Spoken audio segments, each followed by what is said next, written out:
ለራሳችሁ አይደላችሁም ማለት። እንኪያስ በሰውነታችሁ እግዚአብሔርን አክብሩታል። እራባለሁ አንል፣ እሱ ምግባችን ነው። እራቆታለሁ አንል፣ እሱ የጽድቅ ልብሳችን ነው። እኔ ኃጢአተኛ ስሆን ጻድቅ ታደርገን ዘንድ ኃጢአተኛ የሆን ከአንተ ማነህ? እኔ ርሁቅ ሲሆን ታቀርበኝ ዘንድ ወደ እኔ የቀረብከው አንተ ማነህ? ክርስቶስ እኔ ብርሃን ነኝ ሲል አምፖል ትዝ የሚለው አለ። ክርስቶስ እኔ መንገድ ነኝ ሲል አስፋልት ትዝ የሚለው አለ። ክርስቶስ የሕይወት ውሃ ነኝ ሲል ጉድጓድ ትዝ የሚለው አለ። ልጃችሁ ይታረድ ቢባል አሁን እንዲታረድ ትሰጣላችሁ? እንዲቆስል ትሰጣላችሁ? እንዲደማ ትሰጣላችሁ? አባቱ አሜሪካ ያለ ብዙ ሀብት ያለው ሰው አባቴ የት ነው ሲባል አሜሪካ ነው ይላል ይባላል ማለት ነው።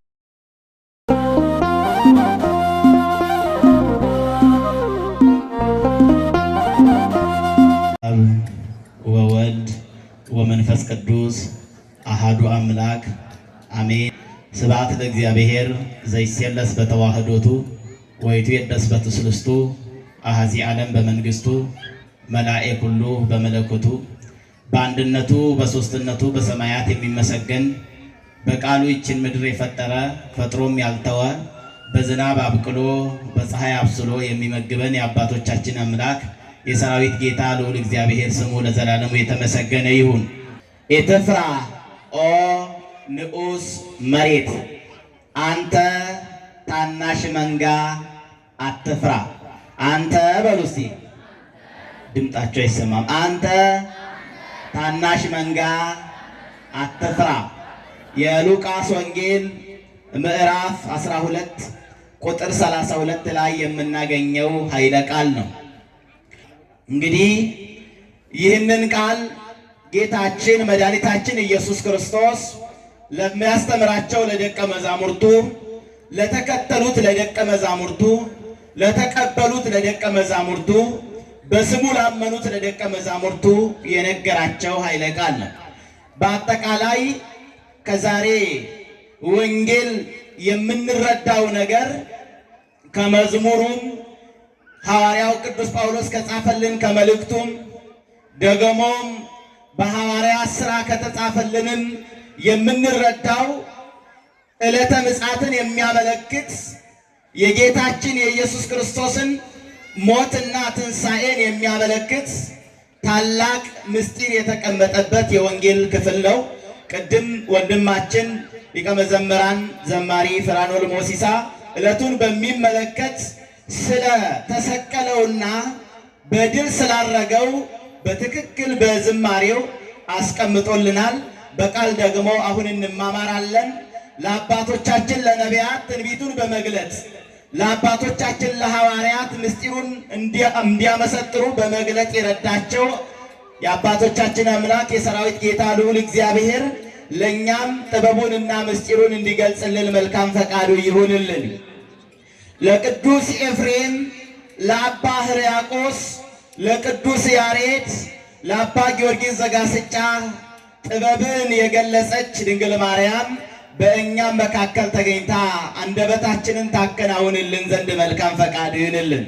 እንግዲህ ምን ይላል? አንተ ታናሽ መንጋ አትፍራ ይላል።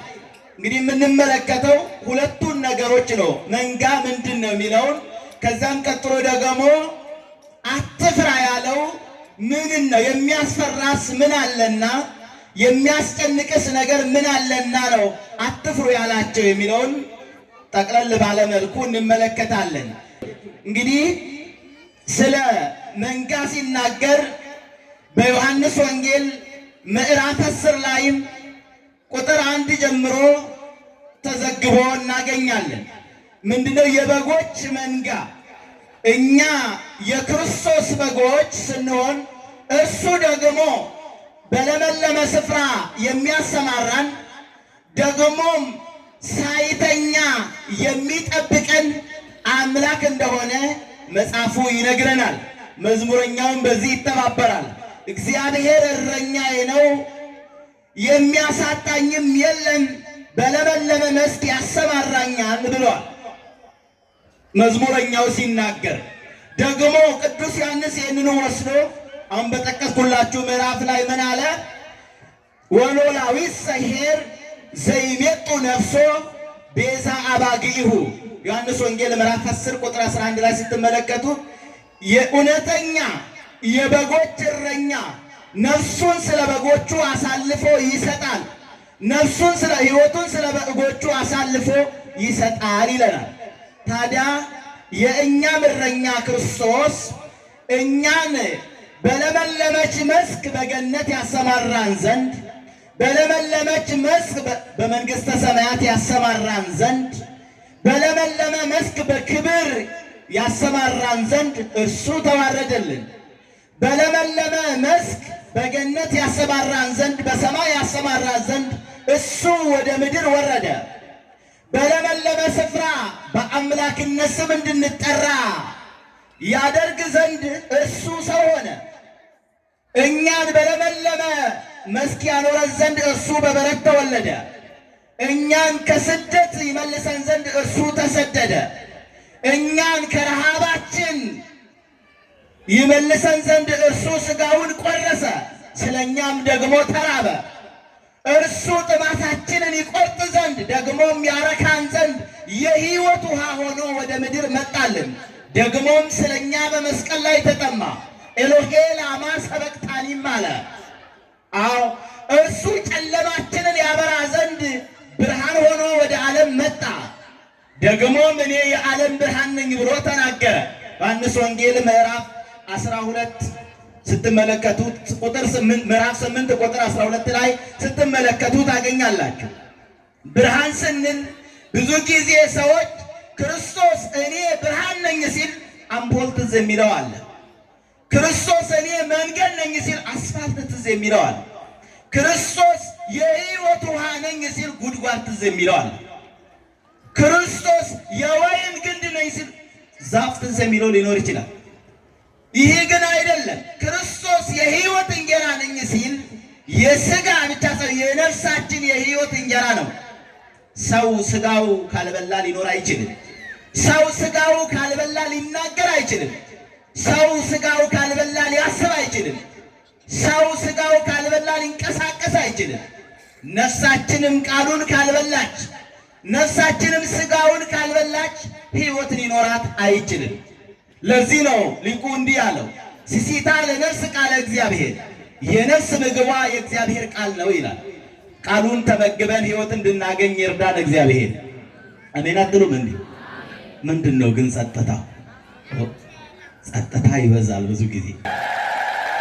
ስለዚህ ታዲያ እንዲህ ነው አምላካችን። ታዲያ እረኛ ስለ ራሱ ብቻ ሳይሆን ስለ በጎቹም ይጨነቃል ማለት ነው። እረኛ በጎቹ እንዳይቅበዘበዙ ይጠብቃል። እረኛ በጎቹ እንዳይጠሙ፣ እንዳይራቡ፣ በጎቹ እንዳይከሱ ይጠብቃል። ታዲያ እረኛችንም በኃጢአት እንዳንከሳ፣ በኃጢአት እንዳንጠወልግ፣ በጨለማ እንዳንመላለስ፣ የጨለማ አበጋዝ ልጆች እንዳንሆን ቀድሞ ልጆቹ አደረገን። ክብርና ምስጋና ለአምላካችን ይሁን። አመስግኑት እግዚአብሔርን በእልልታ።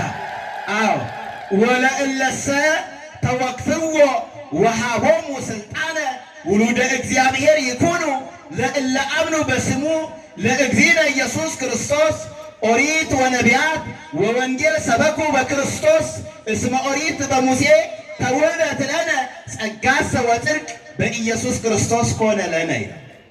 እንዲህ ይላል ሐዋርያው ቅዱስ ዮሐንስ በዮሐንስ ወንጌል ምዕራፍ 1 ቁጥር 12 ላይ እንዲህ በማለት ተናገረ። ላመኑት አለ። ምን ላሉት በሏ? ምን ላሉት? ደግሞም ለተቀበሉት። ምን ላሉት?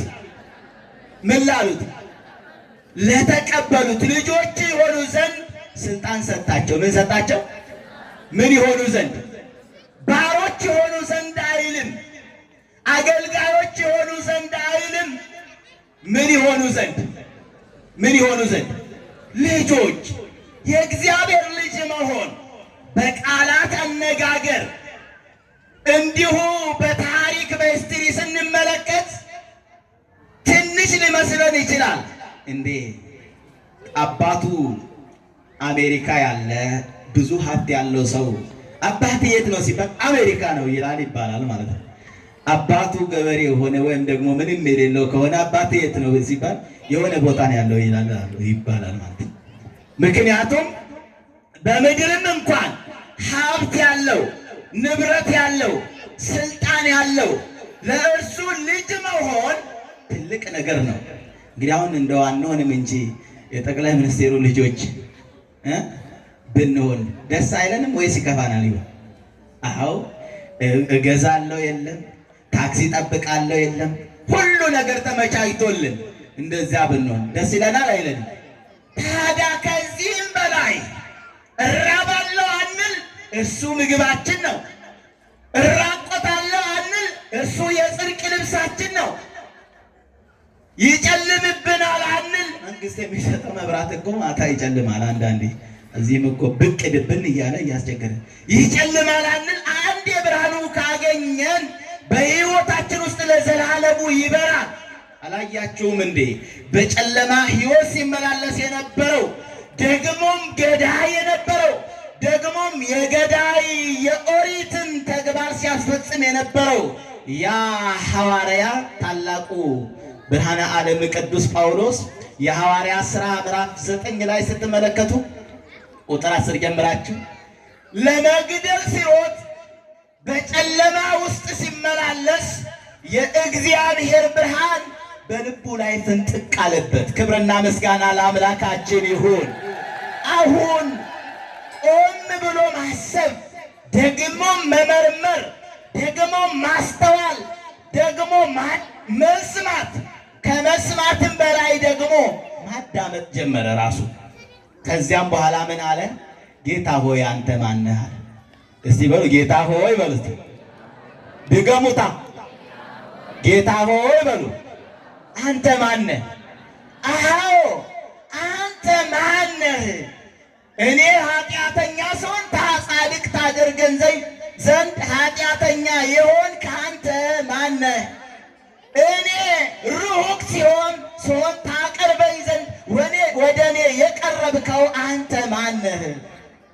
እኔ በደለኛና ኃጢአተኛ ስሆን እኔን ጻድቅ ታደርገኝ ዘንድ ወደ እኔ የቀረብከው አንተ ማን ነህ ልንለው ይገባል። ኃጢአተኞች ሳለን እንዲሁ በልጁ ወደደን ነው የሚለው። እንግዲህ ታዲያ እኔ ማን ነኝ ብለን ራሳችንን ልናስተውል ይገባል። ምንትኑ እቱ ሰብ ከመ ትስክሮ ወምንትኑ እጓለ እመሕያው ከመ ትሐውጾ ይላል መዝሙረኛው ዳዊት። ታስበው ዘንድ ሰው ማን ነው?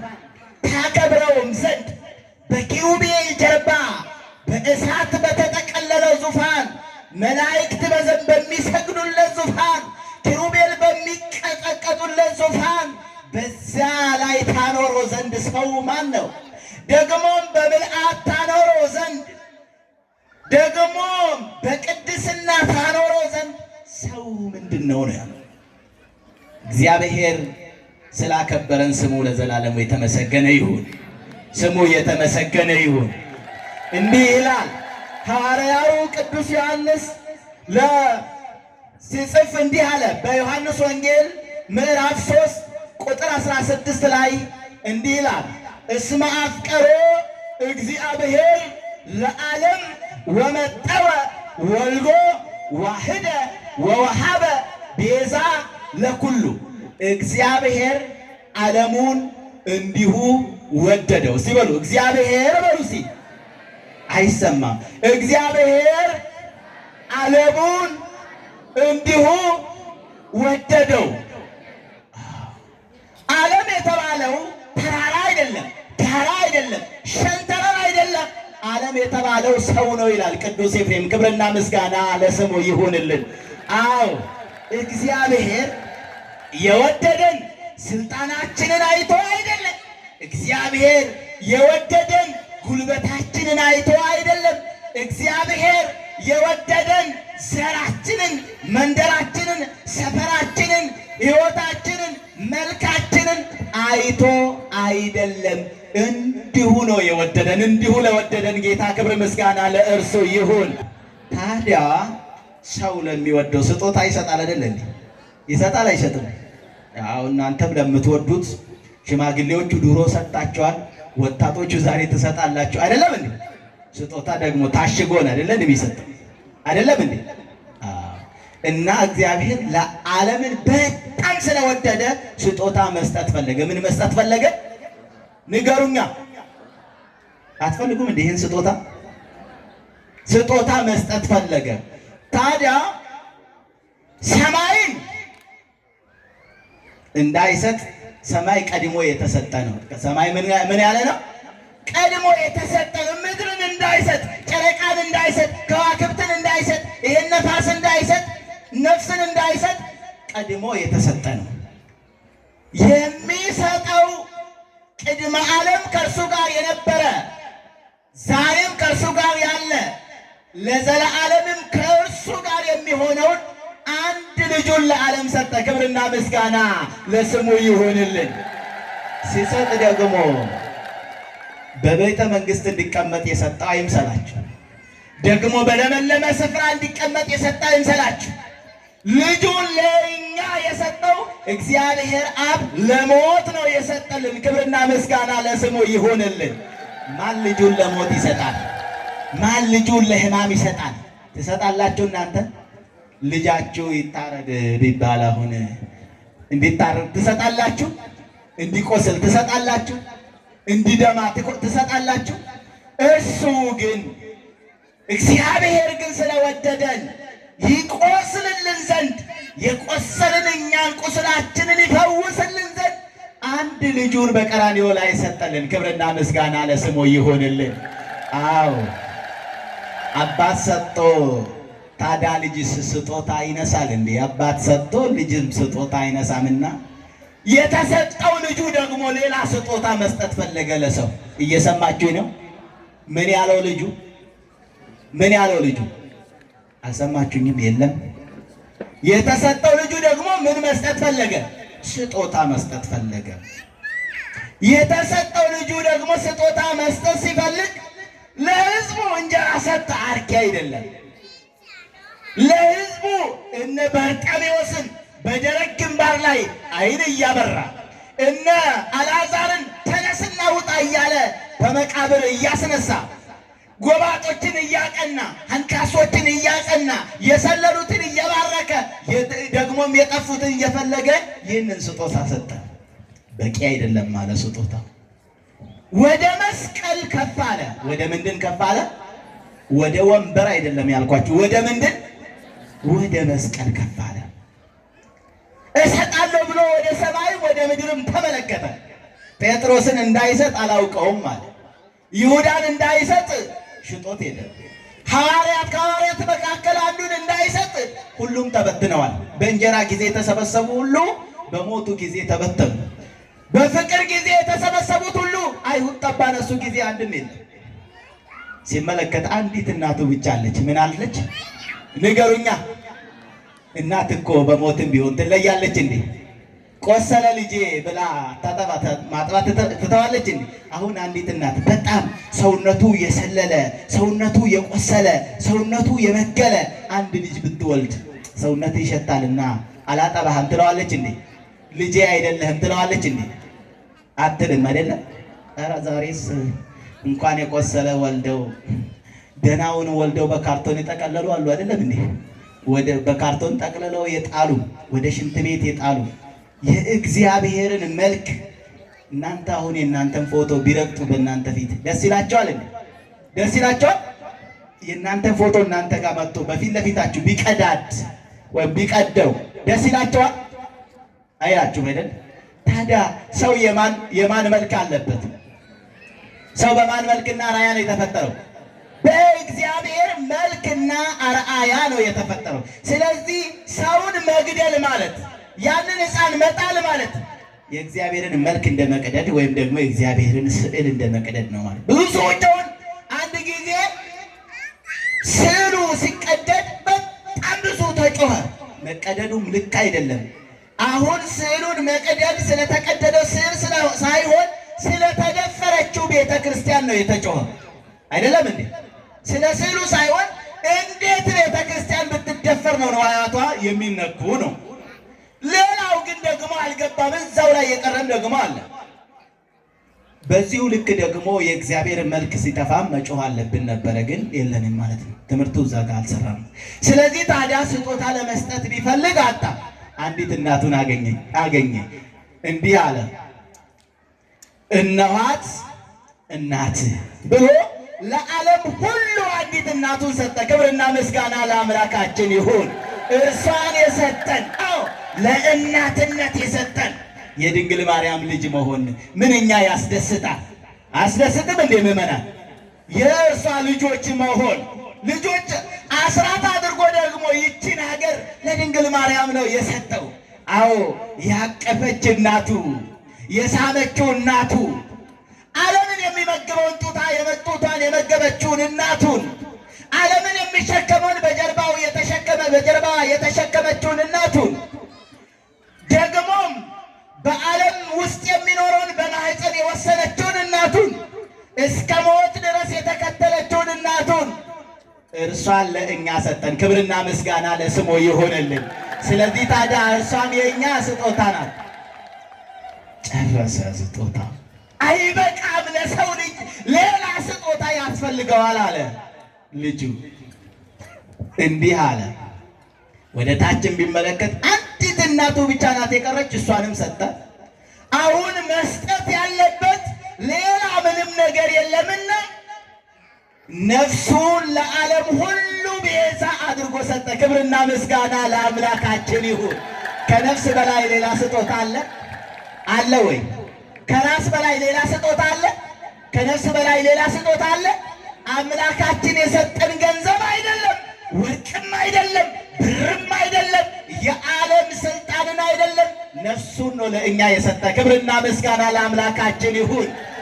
ታዲያ ቅዱስ ጳውሎስ ልቡ ላይ የበራው ብርሃን ማነህ ብሎ እንዲጠይቅ አደረገው።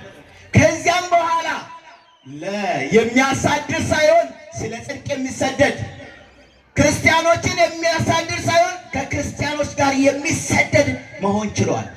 እኛም ጠባቂያችን፣ እረኛችን፣ የመንጋው እረኛ እርሱን ስናውቅ ከእርሱ ጋር እንሰደዳለን። ከእርሱ ጋር እንድንሰደድ ይርዳን እግዚአብሔር። እንዲህ አለ ሐዋርያው ቅዱስ ጳውሎስ፣ ስለ አንተ ቀኑን ሁሉ እንገደላለን፣ እንደሚታረዱ በጎችም እንታረዳለን።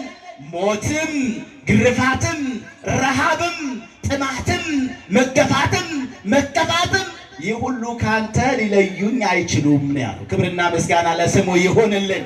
አዎ ከእረኛው ከእርሱ ከነፍሳችን እረኛ ስለ መንጋ በዚህ ነው የሚናገረው ሐዋርያው በጻፈልን ሐዋርያው ሉቃስ የሐዋርያት ሥራ ምዕራፍ 20 ቁጥር 28 ላይ ደግሞ ስለ እንግዲህ እናንተን በደሙ የዋጃትን በደሙ የቀደሳትን ቅድስት ቤተ ክርስቲያንን ትጠብቁ ዘንድ እናንተን እረኛ የመንጋው ጠባቂ አድርጎ የሾማችሁ እናንተ ለመንጋውና ለራሳችሁ ተጠንቀቁ ይላል። ለመንጋውና ለምኑ ተጠንቀቁ? ለመንጋውና ለምኑ ተጠንቀቁ? ተጠንቀቁ። እንግዲህ ከእግዚአብሔር በታች ደግሞ እንዲጠብቁ የተሾሙ መንጋውን እንዲያሰማሩ የተሾሙ ብዙዎች እንዳሉ ደግሞ ይነግረናል። እንግዲህ በደሙ የዋጃት ነው ያለ። በገንዘብ የገዛት አይደለም፣ በተለያዩ ነገሮች የገዛት አይደለም። በደሙ የዋጃት ቤተ ክርስቲያን ትጠብቁ ዘንድ።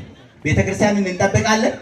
አብዛኛው በፈረሰው በኩል የሚቆም ሳይሆን በደናው በኩል የሚቆም ብዙ ሕዝብ በሚያሸበሽብበት ብዙ ሕዝብ በሚያመሰግንበት እንጂ የተዘጋቿን የማያስተውል ደግሞ አለ ማለት ነው። ቤተ ክርስቲያንም ስንል ቅድም እኔ እንጀራ ነኝ ሲል አይን ያለው እንጀራ ትዝ እንደሚለው ቤተ ክርስቲያን ሲባል ደግሞ ብዙ ጊዜ ትዝ የሚለውን ልነግራቸው ፈልጋለሁ። ቤተ ክርስቲያን ጉልላት ያላት ቅዱስ ሥጋው የሚቆረስባት ክቡር ደግሞ የሚፈስባት ይቺ ቤተ ክርስቲያን ናት። ከዚህም ደግሞ ሐዋርያው በነገረን መልኩ ከተረዳን ደግሞ ሰውም ቢሆን የእግዚአብሔር ቤተ መቅደስ ነው ማለት። እንዲህ እንዳለ ሐዋርያው ቅዱስ ጳውሎስ ለቆሮንቶስ ሰዎች በጻፈላቸው መልእክቱ ምዕራፍ 3 ቁጥር 16 ላይ እንዲህ ይላል፣ ኢታምሩኑ ከመ አንትሙ ታቦቱ ለመንፈስ ቅዱስ አንትሙ ወዘሰ ነሰተ ቤተ እግዚአብሔር ወለሊሁኒ ነስቶ እግዚአብሔር። እናንተ የእግዚአብሔር ቤተ መቅደስ ናችሁ ይላል። እግዚአብሔር ቤተ መቅደስ እንደሆናችሁ አታውቁምን? ቤተ መቅደሱን የሚያፈርሰውን እርሱን እግዚአብሔር ያፈርሰዋል ይላል። አዎ የእኛን ቤተ መቅደስነት ኃጢአት፣ ተንኮል የእግዚአብሔርን ቤተ መቅደስ ያፈርሰዋል።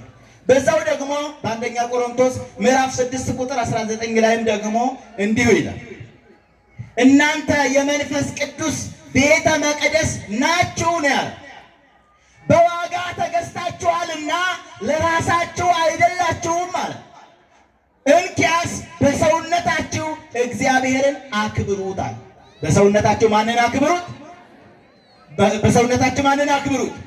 እግዚአብሔርን አክብሩት። በምን ተገዝታችኋልና? በምን ተገዝታችኋልና? እንዲህ በደም ዋጋ፣ በነፍስ ዋጋ፣ በልጁ ቤዛነት ነው የተገዛ ነው። ስለዚህ ሰውነታችንን ልናከብር፣ በሰውነታችን እግዚአብሔርን ልንባርክ፣ ልናመሰግን ይገባል። ስለዚህ ታዲያ አንተ ታናሽ መንጋ አትፍራ። አሁን ፍርሃት ከእኛ ርቋል። ለምን? ፍርሃትን ሲያርቅልን እንዲህ አለ ጌታችን፣ ተጠማሁ አለ፣ ሆምጣጤ ያጠጡት። ከዚያ ቀጥሎ ኤሎሄ ላማ ሰበቅታኒ ብሎ ተናገረ። ኤልያስን ይጠራልና ደግሞ ኤልያስ ወርዶ ሲያድነው እናያለን አሉ። እርሱስ ፈራና የሚያስፈሩትን ያስፈራ ዘንድ ፈራ፣ የሚገሉትን ይገድል ዘንድ ሊሞት ፈራ ማለት ነው። ሰይጣን ለካስ ፀሐይ ሲጨልም አየው፣ ጨረቃ ደም ሲሆን አየው፣ ከዋክብት ሲረግፉ አየው። እነዚህ ሁሉ ታምራት ሲደረጉ አየሁና አምላክ መስሎኝ ነበር። አምላክማ ቢሆን ለምን ኤልያስን ይጠራልና ቀርቤ እንደለመድኩኝ ነፍሱን ከስጋው ነጥቃለሁ ብሎ ሰይጣን ሲመጣ ከእሳት የገባ ጅማት ይወጣል እንዴ? ይወጣል እንዴ?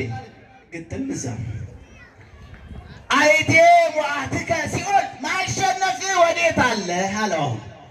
ሞት አሁን ጥርሱ የረገፈ አንበሳ ሆነ። መወትወት ጀመረ። ሞት እንዲህ አለ፣ መኑ ውእቱ ዝንቱ ዘሞአኒ ሥጋ ለቢሶ፣ ሥጋ ለብሶ ያሸነፈኝ፣ ሥጋ ለብሶ ያስጨነቀኝ፣ ማስፈራቴን ያስወገደ፣ ወደ ጥልቁ የሚወረውረኝ፣ ይህ አንደበቴን ያሰረው፣ እናገርበት ዘንድ አንደበቴን ያሰረው፣ እጓዝበት ዘንድ እግሬን የከደን ያሰረው፣ አእምሮዬን የከደነው፣ ከሰው ሁሉ የለየኝ ይህ ማን ነው ብሎ ጮኸ። ያስጨነቀልንን ጌታ አመስግኑት። በእውነት እንፈራ የነበርን እኛ ፍርሃት ከኛ አራቀልን። እኛ የእግዚአብሔር ልጆች ሆነን እንፈራለን እንዴ? እንዳንፈራ ልጆቹ ነን። የምንፈራ አይደለንም። እሱ ፍርሃትን አርቆልናል። ሞትን እንዳንፈራ እሱ ሞቶልናልና፣ ስለዚህ ፍርሃትን ከእኛ አርቆልናል። እኛ ታናሽ መንጋዎች በቀኙ ለመቆም እንጂ በግራው ለመቆም አንነሳምና፣ በጽድቅ ለመቆም እንጂ በኃጢአት ለመቆም አንነሳምና፣ ልጆች ለመሆን እንጂ ባሮች ለመሆን አንነሳምና፣ ለገነት ለመንግሥተ ሰማያት እንጂ ለሲኦል ብለን አንነሳምና፣ በሚከብር በተከበረ ሥጋ እንጂ በማይከብር ሥጋ አንነሳምና አንፈራም። ደስ ሊለን ይገባል። ክብርና ምስጋና ለስሙ ይሁንልን። አዎ ፍርሃትን ላራቅልን ጌታ። አዎ